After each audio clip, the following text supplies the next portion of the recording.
Hello guys, and welcome back to another installment of Trey the Explainer. Hey, let's randomly talk about James Cameron's Avatar, you know, for science. I, for no particular reason, rewatched the 2012 science fiction movie recently, and thought it would be neat to examine what, in my opinion, was the strongest part of the film. Not its acting, not its plot or story, but the creature designs of the aliens of the fictitious planet, or should I say moon, Pandora, in which the film is set. As a person fascinated with biology, zoology, paleontology, and evolution, I found Pandora's life forms absolutely fascinating, and no doubt I felt this way because many of the designs were created by my man, science fiction illustrator Wayne Douglas Barlow, whose amazing work I am well acquainted with, particularly his creation of the speculative field guide for the biology of the fictitious world Darwin IV, The Expedition, which was later adapted into Discovery Channel's Alien Planet, and watched habitually every day by childhood me. Anyhow, I decided to take the time to analyze some of the creatures of Pandora in the same way I did with the races of Game of Thrones, not too long ago, by looking at the information given in the film as an evolutionary biologist would, if these aliens were actually real, and making scientific speculations and models based off of this info, as merely a thought experiment. Yes, I'm doing this under the assumption that evolution exists on Pandora. I know I should expect some Navi young Earth creationists protesting my findings, but please remember, this is just for fun. I will mainly be using images from the film, but also promotional material to draw my conclusions. I know some of this stuff might already be covered in external material like books and stuff, but right now, I'm going in otherwise blind, limited to what is shown in the film of Pandora's zoology. We will be tackling mainly the megafauna of Pandora, animals that appear in the film that are relatively large enough for us to observe and analyze. Alright, let's get to it, Space Marine scientists. Pandora. Before we talk about the creatures of Pandora, we should briefly talk about the moon itself. Pandora is one of the fictional gas giant Polyphemus's moons. It is roughly the size of Earth, though slightly smaller, and the planet it orbits a single star seemingly very similar to our own Sun. Due to the presence of surface liquid water on the moon, Pandora likely exists in the Goldilocks zone. And as a result of this, Pandoran life has evolved very similar to Earth's in the sense that it likely originated in its several large oceans and migrated onto land gradually. Plants, or analogous photosynthetic organisms, exist in wide amounts on Pandora, forming massive jungles, grasslands, and so on. Curiously, they are green in pigment, which further suggests that Pandora's star and atmosphere is very close to our own planetary conditions. Keep in mind, if we were to discover plant-like photosynthetic organisms on other planets, likely they will not always be green in pigment. Plants on Earth are only this green color due to it being the most efficient pigment to absorb the wavelengths of the sun's light that reaches the Earth's surface, typically strongest in the red and blue visible wavelengths. Plants on other planets might be red or blue or infrared in color depending on the stars they get their energy from. The life on Pandora has evolved in addition to plant-like organisms, terrestrial, quote-unquote, animals. I use animals as an analogy because the word animal should really only apply to the multicellular kind of Earth, as these would be wholly unrelated. The animals of Pandora seem to have independently convergently evolved into complex ecological niches analogous to those that have evolved on our planet, with grazing herbivores, scavengers, apex predators, and even domesticated animals by the looks of it. For this reason, multicellular life on Pandora seems old, at the very least a few 100 million years, with a lot of time to evolve organs for specialized tasks, and then reduce them to vestigial remnants or use them for different functions. We'll talk about this later. It is interesting to note that due to Pandora's smaller size and lower gravity, these animals are able to grow taller and larger than animals of Earth, resulting in Pandora's creatures commonly attaining mega sizes. Now, in the film we see that there are more or less 12 different large animal species that make up the ecosystem of the specific jungle habitat, that is the setting. These go as follows: the rhino-like hammerhead titanothere, the pterosaur-like banshee, its whale-sized cousin the great Leonopteryx, the smaller bat-like stingbats, the primate-like Prolemurus, coyote-like viper wolves, the lion-like giant predator Thanator, equid-like dire horse, fan lizard, antelope-like hexapede, buffalo-like sturmbeast, and the sexy blue cat people themselves, the Navi. Hexapods. Looking at the creatures of Pandora, it appears that all the large terrestrial animals of this planet are closely related and descend from a shared common ancestor without even making this assumption from the get-go. We can infer this from the body plan of Pandora's megafauna, as all of them with a few scant exceptions possess many of the same physical and morphological traits. Bilateral symmetry, a mouth and head towards the front with an anus and the back towards a tail end, a backbone and internal skeleton of some kind, 6 muscular limbs with digits at their ends, 2 pairs of eyes located on a defined head, a single mouth with teeth, 2 antennae that protrude from the head, and curious nostril-like openings at the base of the neck for respiration or breathing, called in universe operculum. Interestingly, unlike the Earth tetrapods, these Pandoran animals have a respiratory system evolved separately from the digestive system, as opposed to a rather inefficient and dangerous setup where the two are intertwined. I couldn't get much confirmation on the digits in these animals on their hands. The banshees seemingly have 5 digits, while the Navi have 4, the viper wolves have 4, and so on. This description fits the majority of Pandoran animals, and it appears that the common ancestor to all these species looked a bit like this: a 6-legged creature with 4 eyes, operculum, a mouth, 2 antennae, and a tail. From this speculative ancestor, the animal species found in modern Pandora evolved and diverged from, modifying and specializing organs and body parts for roles best suited to their ecological niches, just like what happened to our ancestors the tetrapods on Earth. Digits became wings and claws, mouths and teeth evolved to eat meat or plants, and body proportions were scaled up and down to best fit a task. I dubbed this superclass of related species on Pandora Hexapoda, or the hexapods, which simply translates to 6-legged. Now, I'm going to break down these species in separate sections and speculate how these species might have diverged from one another over time, then revisit them to create an overall evolutionary family tree of life for Pandora. Carnivores and herbivores. It seems Pandoran hexapoda can be first split into 2 distinct main groups that diverge from one another early on in development. These are hexapods that evolved to be carnivorous and those that evolved to be herbivorous.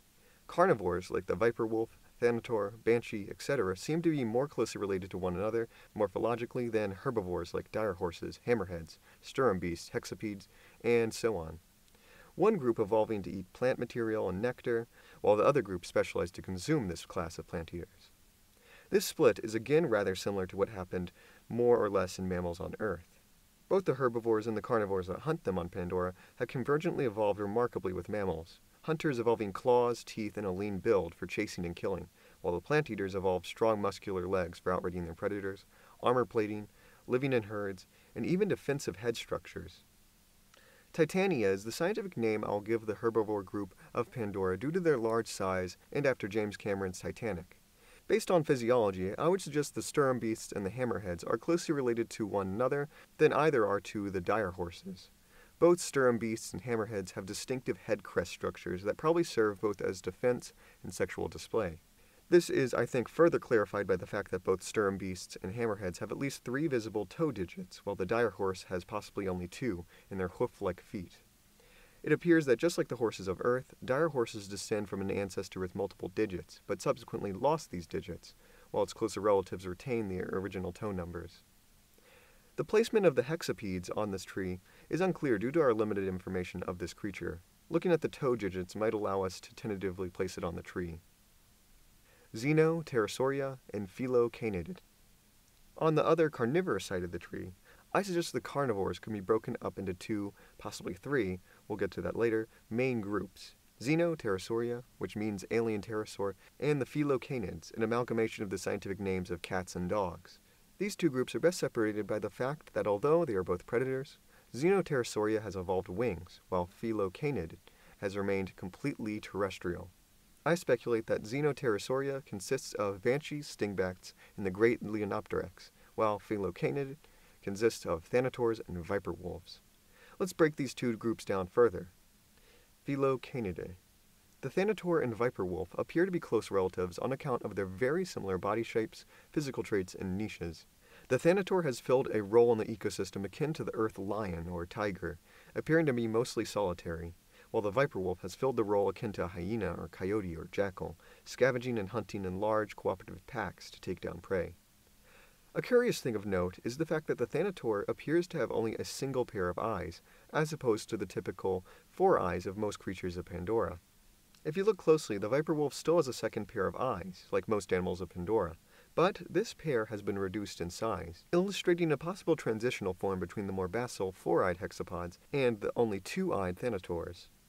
This seems to suggest that the thanator and viper wolf descend from a common ancestor with 4 eyes, but have started to, and in the case of the thanator, fully lost this pair. The reasons for this exactly are unclear. Xeno Pterosaurs is perhaps the most fascinating and interesting of Pandoran life, due to several strange quirks. Banshees, great Leonopterexes, and stingbats are all superficially similar, and no doubt closer related to one another than to the other animals of Pandora. But if we look closer, they throw us some curveballs. These carnivores fly on 4 large membranous wings, derived from 4 of their ancestors' 6 limbs. The 4 limbs evolved into a pair of massive primary wings, while the second, or perhaps third, evolved into a pair of smaller wings. The last, third pair of limbs remained as talons and feet. This is visible in stingbats and great Leonopterexes. However, we run into a bit of a problem when we take a deeper look. The makeup of the 4 wings differs between banshees and Leonopterexes and those of stingbats.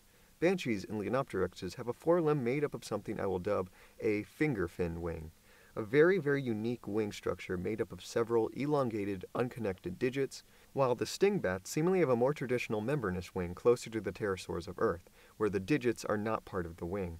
This has the possibility to mean many things. Did the wing evolve 2 times independently in these animals, or is the finger fin wing structure an improvement built upon the pre-existing one of the stingbats? I suggest the latter is probably true, with the finger-finned winged banshees and Leonopterexes being closer related to one another, and the stingbats retaining the relic ancestral wing structure. The finger-finned wings of this clade are very, very unique, as wings in these animals evolve seemingly completely backwards when compared to Earth. Membranous wings on Earth in bats, pterosaurs, other mammals, frogs, etc.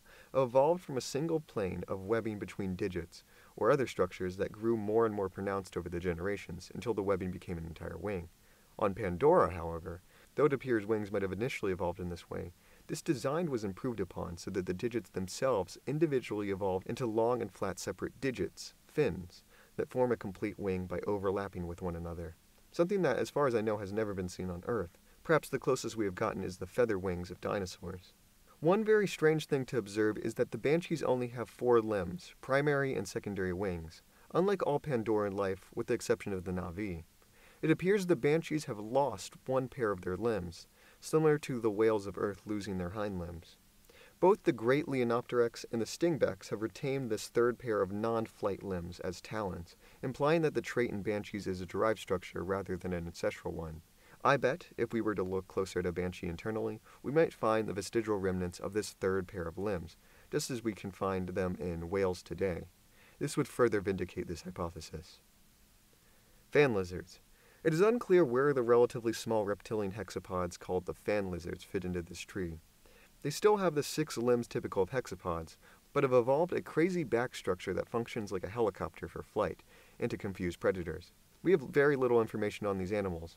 We don't know if they are carnivorous or herbivorous, so they could exist pretty much anywhere on our speculative hexapod tree, from near the beginning, to on the carnivore side, to even on the herbivorous side. We just don't know. The crazy mess that is the Navi. Alright, now on to those dreaded cat people. The Navi are perhaps the hardest to fit into our tree in the overall biology of Pandora in general. Unlike all other animals, they have 4 limbs, only 2 eyes, no operculum, no antennae, and so much else non-typical Pandoran life. They are more or less tall, lanky humans with cat ears, eyes, and tails, seemingly tacked on like a Halloween costume. They are so atypical of Pandora and typical of Earth that some have suggested that they aren't even native to Pandora or related to its species, being an alien race that has regressed after landing on this alien planet. Though an interesting theory, I find this unsatisfactory. Obviously, James Cameron and the many other people behind Avatar didn't want the race of creatures we, as the audience, are supposed to relate to and sympathize with the most to look like gross squids or bats or crows or insects like actual aliens would likely look to us, especially if one of these human characters were supposed to have a romance with it. So they designed them to look more or less identical to humans of Earth and appealing to our primate beauty standards, which is likely unlikely for any aliens to evolve in such a manner. Yes, convergent evolution exists and is visible on Pandora, but convergent evolution can only account for so much. The Navi, if they are closely related to Pandora's other megafauna, should have the same distinctive 4 eyes and 6 limbs and collar, nostrils, and so on. But we don't. They are tetrapods with 4 limbs, 2 eyes, and nostrils above their mouths, as well as breasts exactly where humans have ours. I'm sorry, it's incredibly borderline impossible that independent evolution between 2 planets would result in bodies that are so darn close.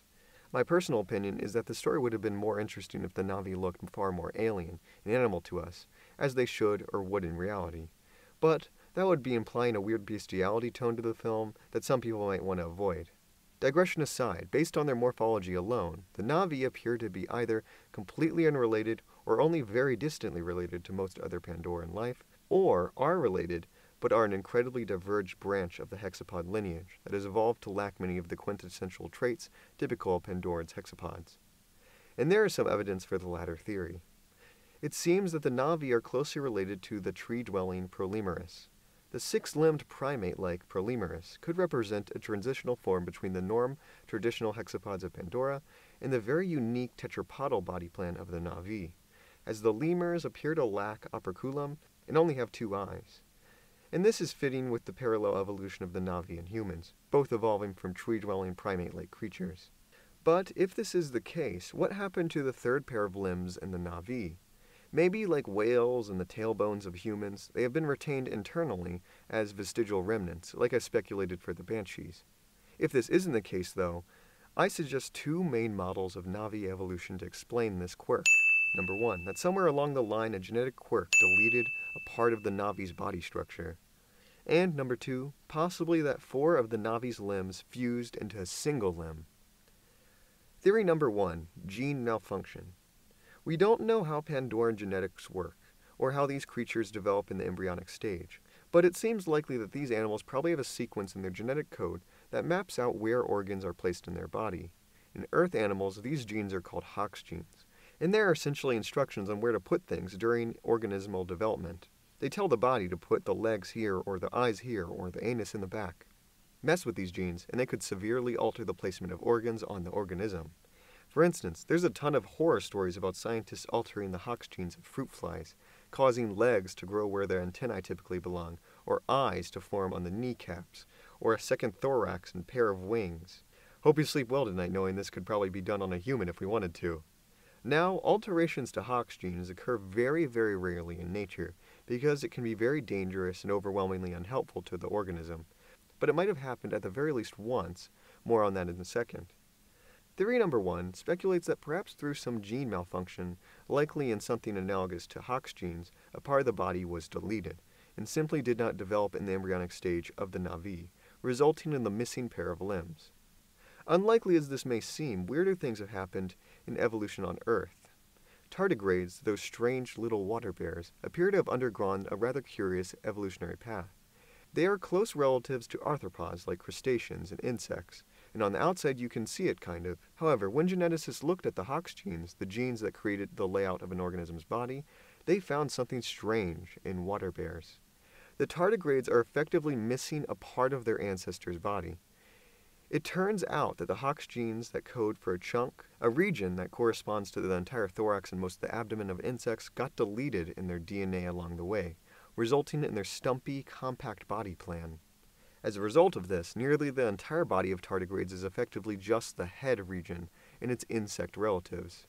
Yes, water bears are pretty much heads with legs. Perhaps something happened to the Navi with the deletion of limb Hox genes, or a Hox genes for an entire section of the body. And like the water bears, part of their ancestor's body was, quote-unquote, deleted. Theory number 2, limb fusing. My second theory is that the fore and middle limbs seen in the Prolemurus fused into one in the Navi.